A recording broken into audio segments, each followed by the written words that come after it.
Social Science, Our Pasts 1, History Standard 6, Chapter 9, Vital Villages, Thriving Towns. Prabhakar at the blacksmith's shop. Prabhakar sat watching the smiths at the local shop. There was a small bench on which iron tools like axes and sickles were laid out, ready for sale. A bright fire was burning, and two men were heating and beating metal rods into shape. It was very hot and noisy, and yet it was fascinating to watch what was happening. Iron tools and agriculture. We often take the use of iron for granted today. Things made of iron and steel are part of our daily lives. The use of iron began in the subcontinent around 3,000 years ago. 3,000 years ago. Some of the largest collections of iron tools and weapons were found in the megalithic burials, about which you read in chapter 5. Riddle: when did the use of iron begin in the Asian subcontinent? Around 3,000 years ago. Around 2,500 years ago, there is evidence for the growing use of iron tools. These included axes for clearing forests and the iron plowshare, Ploughshare, the iron plowshare. As we had seen in chapter 6, the plowshare was useful for increasing agricultural production.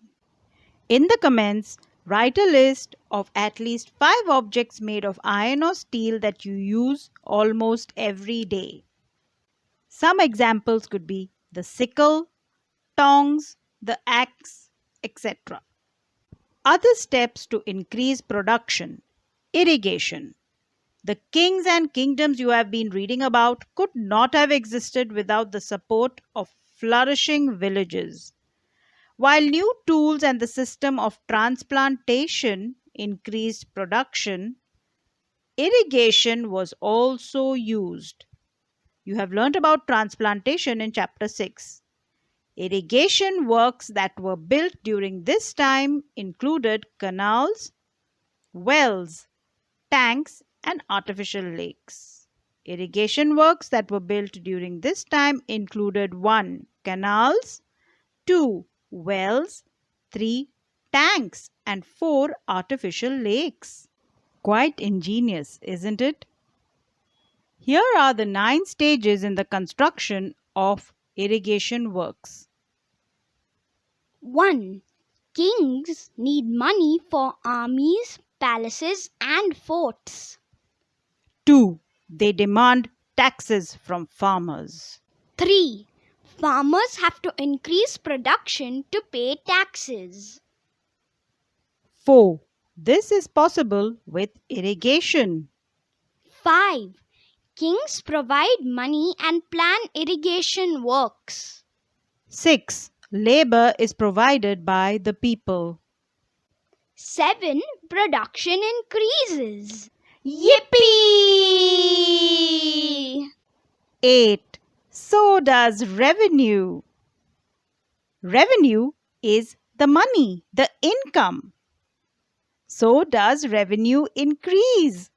Yippee! Yippee! 9. Farmers also benefit because crop production is far more certain. These were the 9 stages in the construction of irrigation works. Who lived in the villages?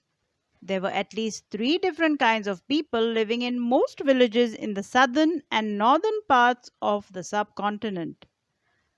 In the Tamil region, large landowners were known as Velalar. Velalar. Velalar. In Goa, a large landowner is called a Bhatkar. In the Tamil region, a large landowner was called a Velalar. Velalar, Velalar. Ordinary ploughmen were known as Ullavar. Ullavar. Ullavar. The spelling of Ullavar is Uzhavar. So ZH is pronounced as L in South Indian languages. Landless laborers, including slaves, were known as Kadaisiyar. Kadaisiyar. Kadaisiyar. Landless laborers, including slaves, were known as Kadaisiyar and Adimai. Adimai. Adimai. Kadaisiyar and Adimai. Kadaisiyar and Adimai, the landless laborers. Kadaisiyar, Kadaisiyar and Adimai. Adimai. In the northern part of the country, the village headman was known as the Grama Bhojaka. The Grama Bhojaka. The village headman. Usually men from the same family held the position for generations. So the current Grama Bhojaka, that is village headman's father also was a Grama Bhojaka, grandfather also was a Grama Bhojaka, great grandfather also was a Grama Bhojaka, great great grandfather also was a Grama Bhojaka. In other words, the post was hereditary. Hereditary, Hereditary. There is a here in the word hereditary. Hereditary.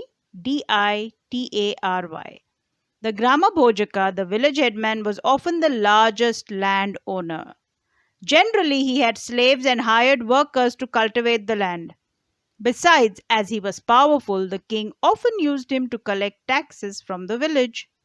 He also functioned as a judge and sometimes as a policeman.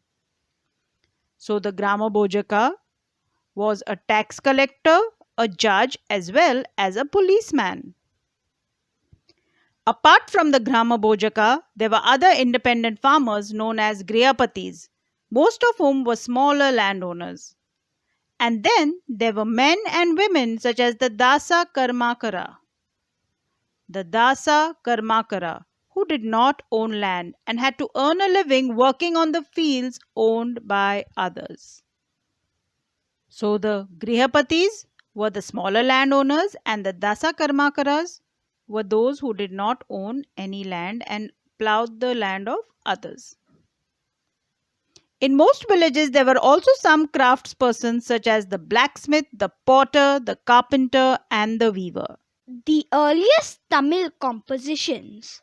Some of the earliest works in Tamil, known as Sangam literature, were composed around 2300 years ago or 2300 years ago.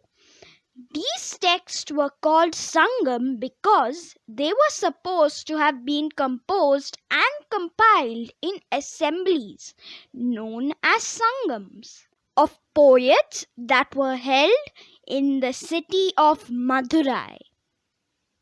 See Map 7, page 117. The Tamil terms mentioned above are found in Sangam literature. Let's recap the Tamil terms. Velavar, large land owner. Tamil large land owner. Ullavar, ordinary plowman. Ullavar, ordinary plowman. Kadaisiyar, Kadaisiyar. Adimai, the landless laborers including slaves. Finding out about cities, stories, travelers, sculpture and archaeology. You may have heard of the Jatakas. These were stories that were probably composed by ordinary people and then written down and preserved by Buddhist monks. Here is a part of a Jataka story which tells us how a poor man gradually became rich. The clever poor man. Once upon a time, there was a clever poor young man who lived in a city. His only resource was a dead rat. Eeks! She! What are you saying? A dead rat? Yes, a dead rat. He started off by selling it for a coin to a hotel for their cat. Meow, meow, meow. Then one day there was a storm.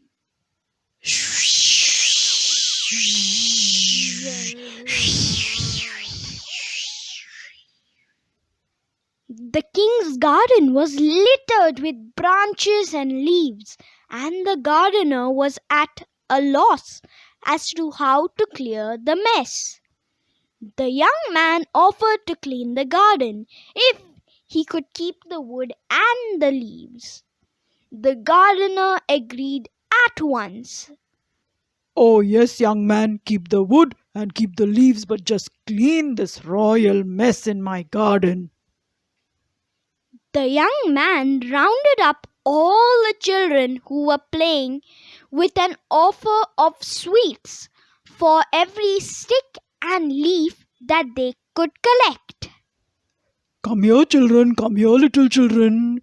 For every stick you get me, for every leaf you get me, I will give you a chocolate. Yippee, yippee! Uncle is giving us a chocolate! Let us collect the sticks and the leaves. Avi, I got 10 sticks and 10 leaves. Means I got 20 chocolates. Quee. 20 chocolates? Very good. Be happy with your 20 chocolates, Mukku. I have got a bag full of sticks and leaves. Now it's going to take me 20 minutes to count how many sticks and leaves I've got. See my brains, I got a bag, Mukku. Do you want to count my bag full of leaves and sticks? That Avi, he thinks he's very clever. I will go and I'll get a sack to collect the sticks and leaves. And so it was that in no time every scrap had been neatly piled near the entrance. Just then the king's potter was on the lookout for fuel with which to bake his pots. So he took the whole lot and paid the young man for it. Our young man now thought of another plan. He carried a jar full of water to the city gate and offered water to 500 grass cutters. They were pleased and said, "You have done us a good turn. Tell us, what can we do for you?" He replied, "I'll let you know when I need your help." He then made friends with a trader. One day the trader told him, "Tomorrow a horse dealer is coming to town with 500 horses. 500 horses. Hearing this, our young man went back to the grass cutters. He said, Please give me a bundle of grass each. A bundle of grass each. And don't sell your grass till mine is sold." They agreed and gave him 500 bundles of grass. When the horse dealer could not buy grass anywhere else, he purchased the young man's grass for 1,000 coins. For 1,000 coins? Grass? Yes, for 1,000 coins, because he could not get the grass anywhere else. The end. List the occupations of the persons mentioned in the story. For each one, try and decide whether they would have lived A. Only in the city, B. Only in the villages, C. In both cities and villages.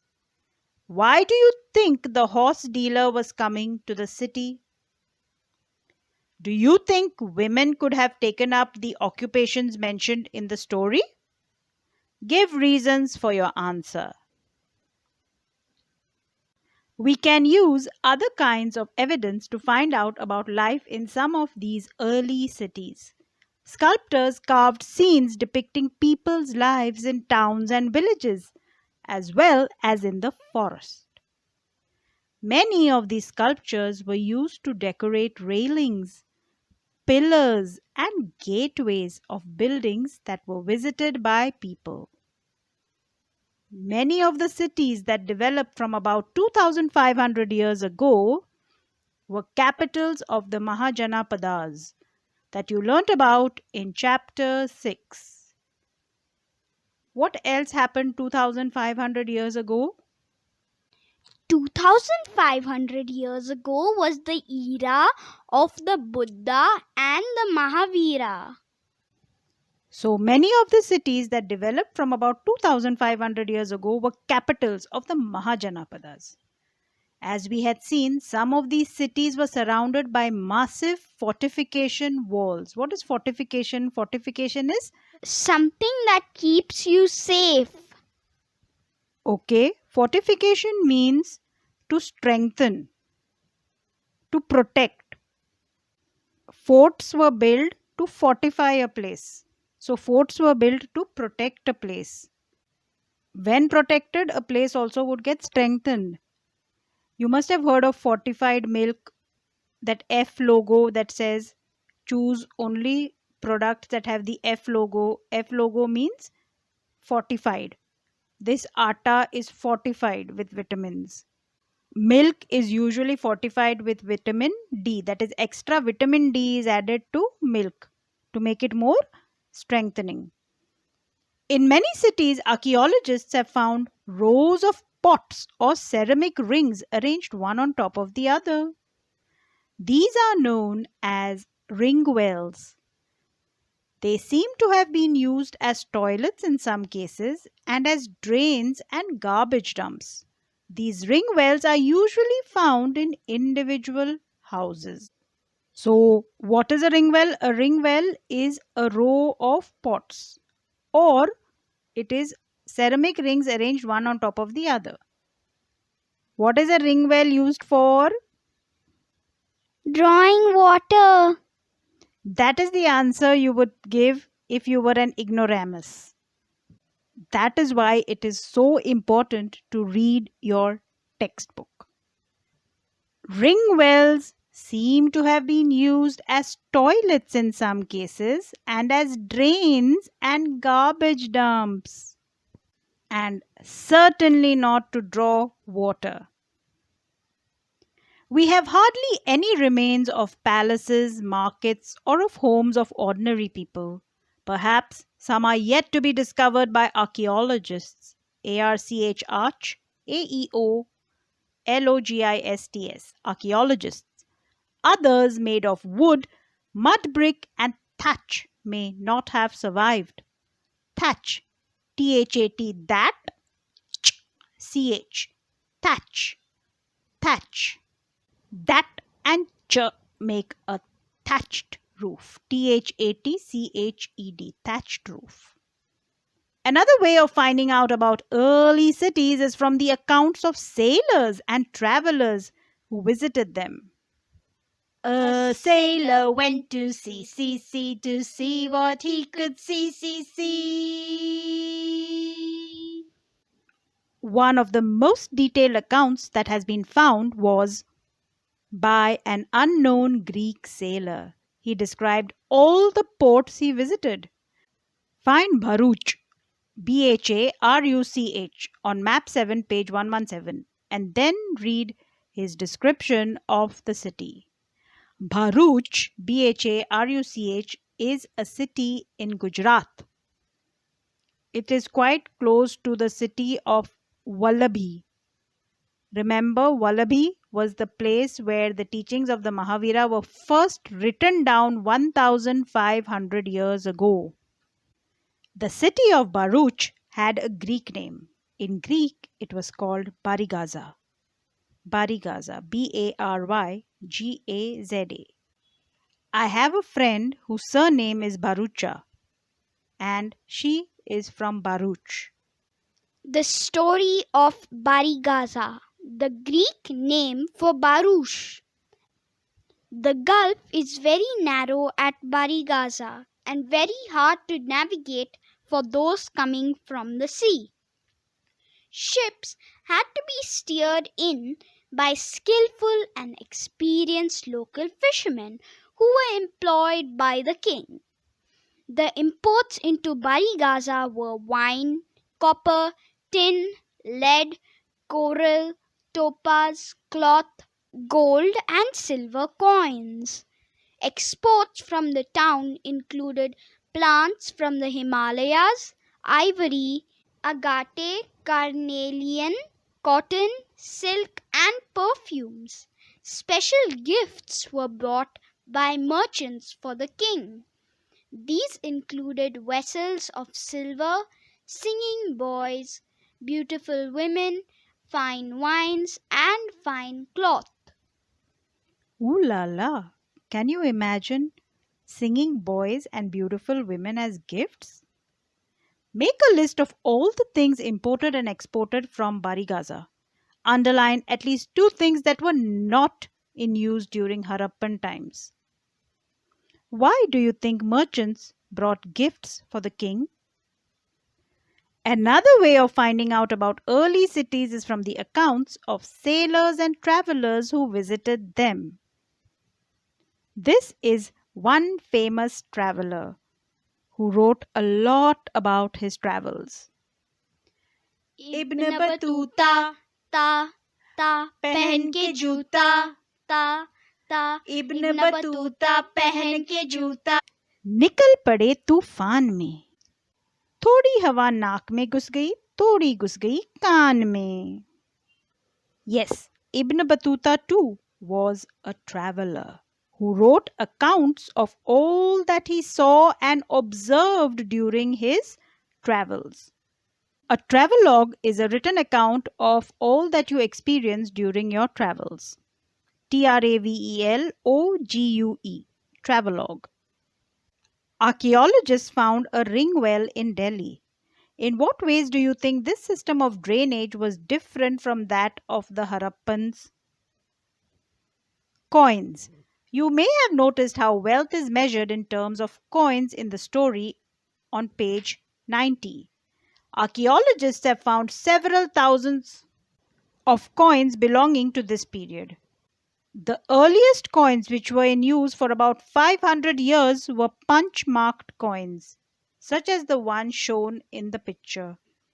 They have been given this name because the designs were punched onto the metal, silver or copper. Other means of exchange. Here is a short poem from the Sangam collection. Why was it called the Sangam collection? Because these texts were supposed to have been composed and compiled in assemblies known as Sangams of poets that were held in the city of Madurai. Enjoy this short poem from the Sangam collection. As they carry the white paddy of their land to exchange it for the salt of another, crossing the long roads in carts through sands white as moonlight, taking whole families who hate to be left behind. The departure of the salt merchants leaves the city empty. Salt was produced plentifully along the seacoast. What are the merchants planning to exchange it with? How are they traveling? Cities with many functions. Very often, a single town was important for a variety of reasons.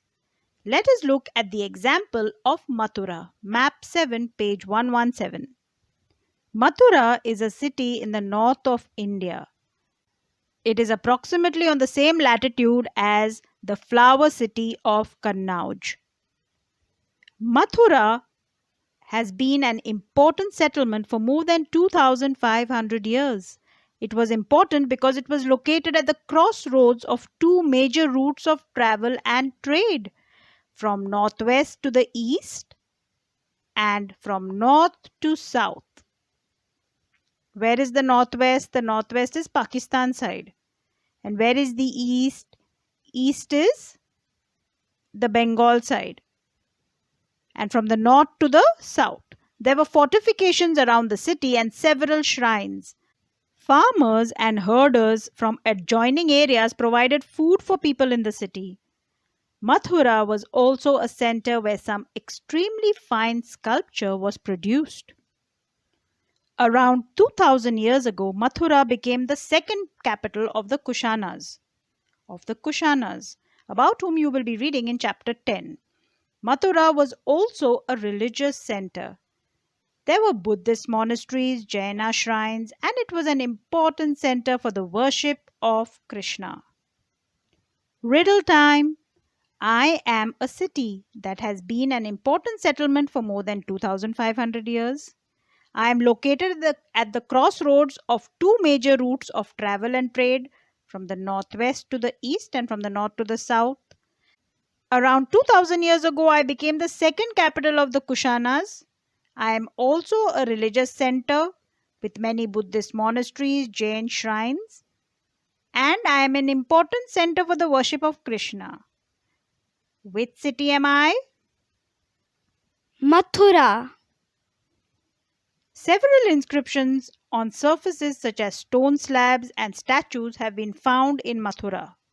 Generally, these are short inscriptions recording gifts made by men and sometimes women to monasteries and shrines. These were made by kings and queens, officers, merchants, and craft persons who lived in the city. For instance, inscriptions from Mathura mention goldsmiths, blacksmiths, weavers, basket makers, garland makers, perfumers. Make a list of the occupations of people who lived in Mathura. List one occupation that was not practiced in Harappan cities. Crafts and craftspersons.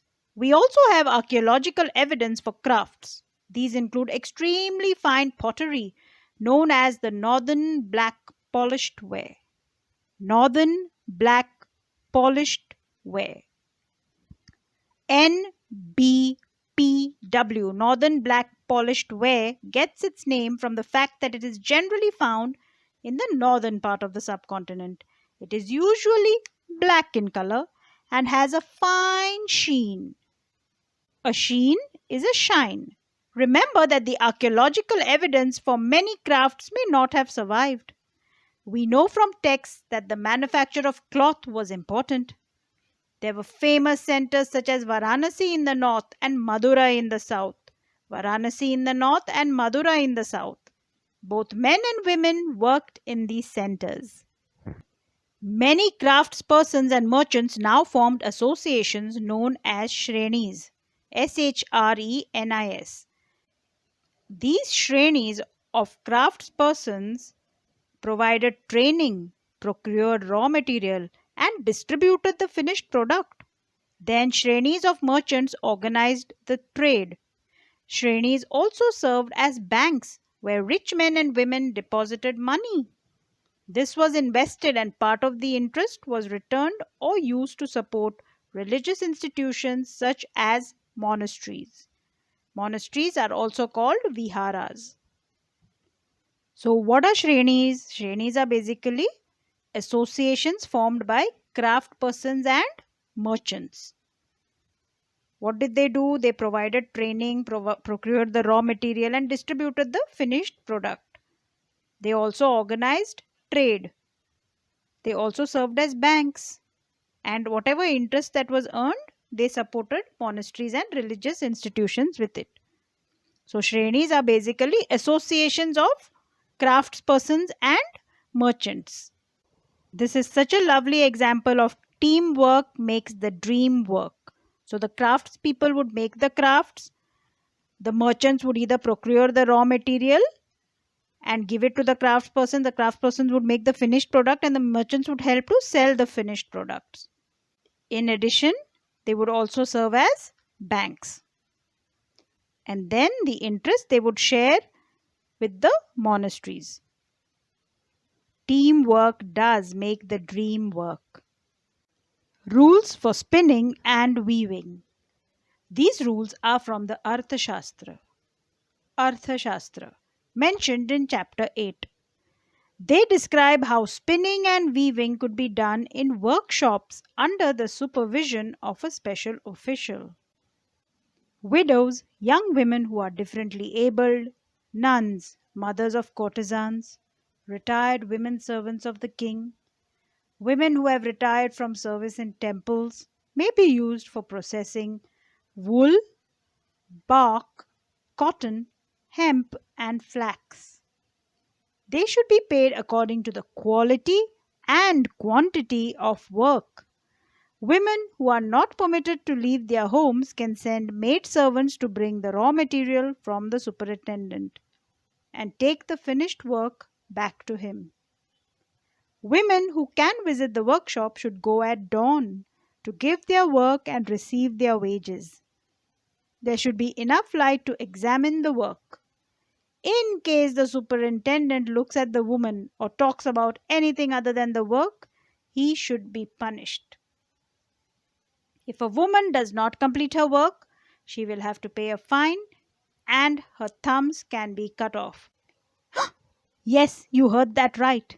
And her thumbs can be cut off. Make a list of all the women who could be employed by the superintendent. Do you think women would have faced any problems while working? A closer look. Arikamedu. Find Arikamedu in Pondicherry on map 7 and read the box on Rome on page 100. Elsewhere, find Rome on map 6, page 88. This is one of the oldest cities in Europe and developed around the same time as the cities in the Ganga Valley. Rome was the capital of one of the largest empires, one that spread across Europe, North Africa, and West Asia. Augustus, one of the most important emperors who ruled about 2000 years ago, said that he found Rome a city of brick and made it into a city of marble. He and later rulers built temples and palaces. They also built huge amphitheaters, open arenas surrounded by tiers of seats. Tier, T-I-E-R. T-I-E-R. Tiers of seats means rows of seats. Where citizens could watch all kinds of shows. And public baths with separate timings for men and women. Where people met and relaxed. Huge aqueducts, channels to supply water, were built to bring water to the city for the baths, fountains, and toilets. What is an aqueduct? It is a channel to supply water. Basically, it's like a pipe. An aqueduct is a pipe. Every time you see a water pipe, call it an aqueduct. That will help you remember that an aqueduct is a channel to supply water. Why do you think amphitheaters and aqueducts have survived? Now that you have found Arikamedu in Pondicherry on map 7 and read about Rome, let's move on. Between 2200 and 1900 years ago, Arikamedu was a coastal settlement where ships unloaded goods from distant lands.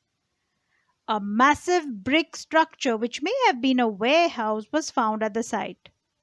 Other finds include pottery from the Mediterranean region, such as amphorae, amphorae, or amphorae.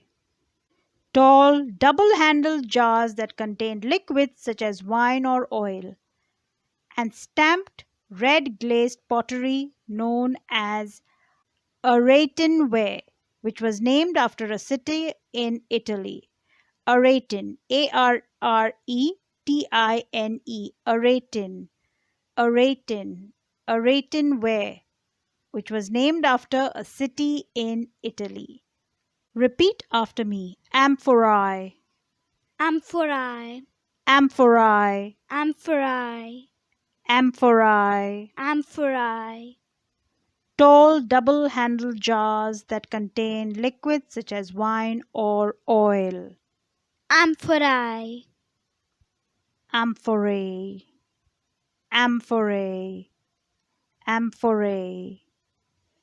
Tall, double handled jars that contain liquids such as wine or oil. Amphorae, amphorae, amphorae, amphorae. Aratin, aratin, Aratin, aratin. Arretine, Aratinware, named after a city in Italy. Aratinware, which was named after a city in Italy, was made by pressing wet clay into a stamped mold. There was yet another kind of pottery which was made locally, though Roman designs were used. Roman lamps, glassware, and gems have also been found at the site. Small tanks have been found that were probably dyeing vats. Dying vats, dyeing vats. Vats are big tubs used to dye cloth. There is plenty of evidence for the making of beads from semi precious stones and glass. Yes, glass beads and semi precious stone beads. List the evidence that indicates there was contact with Rome. Several pieces of pottery have inscriptions in Brahmi, which was used to write Tamil. Brahmi, Brahmi, which was used to write Tamil. Tamil Brahmi inscriptions. Imagine you were living in Barigaza and are visiting the port. Describe what you would see there. Keywords: Iron, irrigation, village, port, ringwell, city, Shreni, Sangam. Let's discuss. Compare the drainage system in your locality with that of the cities mentioned in the lesson. What similarities and differences do you notice? Let's do. If you have seen craft persons at work, describe in a short paragraph what they do. Hint: how do they get the raw materials? What kind of equipment do they use? How do they work? What happens to the finished product? Let's do. List the functions performed by men and women who live in your city or village. In what ways are these similar to those performed by people who lived in Mathura? In what ways are they different? Some important dates. Beginning of the use of iron in the subcontinent. About 3000 years ago. Increase in the use of iron, cities, punch marked coins. About 2500 years ago. Beginning of the composition of Sangam literature. About 2300 years ago. Settlement in Arikamedu. Between 2200 and 1900 years ago. Let's revise. About 3000 years ago, beginning of the use of iron in the subcontinent. About 2500 years ago, increase in the use of iron in the subcontinent, cities, and punch marked coins. About 2300 years ago, beginning of the composition of Sangam literature. Between 2200 and 1900 years ago, settlement in Arikamedu in Pondicherry. First came the use of iron 3000 years ago. Next came the increased use of iron 2500 years ago. Along with the increased use of iron came punch marked coins. And along with punch marked coins also came the development of cities. So first, 3000 years ago, iron began to be used. Then 2500 years ago, there was increase in the use of iron. Cities were being formed. Punch marked coins were born. Then, now there were coins, there were cities, iron was being used more. 2300 years ago, Sangam literature's composition began.